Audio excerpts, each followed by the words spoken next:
So இப்போ இது ரெண்டுத்தையும் நான் ஆட் பண்ணும்போது எனக்கு ரிசல்டன்ட் எப்படி கிடைக்கும்? டைமு டிஸ்பிளேஸ்மெண்ட் y ஒரு மேக்ஸிமம் ஆம்ப்ளிடியூடில் எனக்கு என்ன கிடைக்கும்? ஒரு வேவ் கிடைக்கும். இந்த ரெண்டு ஆம்ப்ளிடியூட்டும் ஆட் ஆகி இந்த இடத்துல ஒரு மேக்ஸிமம் ஆம்ப்ளிடியூட்டில் கிடைக்கும். இதுக்கு பேர் தான் கன்ஸ்ட்ரக்டிவ் இன்டர்ஃபரன்ஸு. இந்த ரெண்டுமே ஆட் ஆகி ஒரு மேக்ஸிமம் ஆம்ப்ளிடியூடில் எனக்கு கிடைக்கும் இல்லையா? இவருக்கு பேர் தான் கன்ஸ்ட்ரக்டிவ் இன்டர்ஃபரன்ஸ். Constructive interference. இதை லைட்டாக நம்ம இமேஜின் பண்ணிக்கலாம்.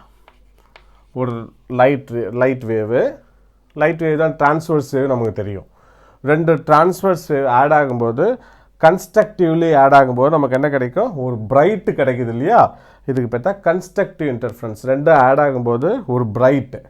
இதில் கன்ஸ்ட்ரக்டிவ் இன்டர்ஃபரன்ஸ் நம்ம பிரைட்டுன்னு சொல்லலாம்.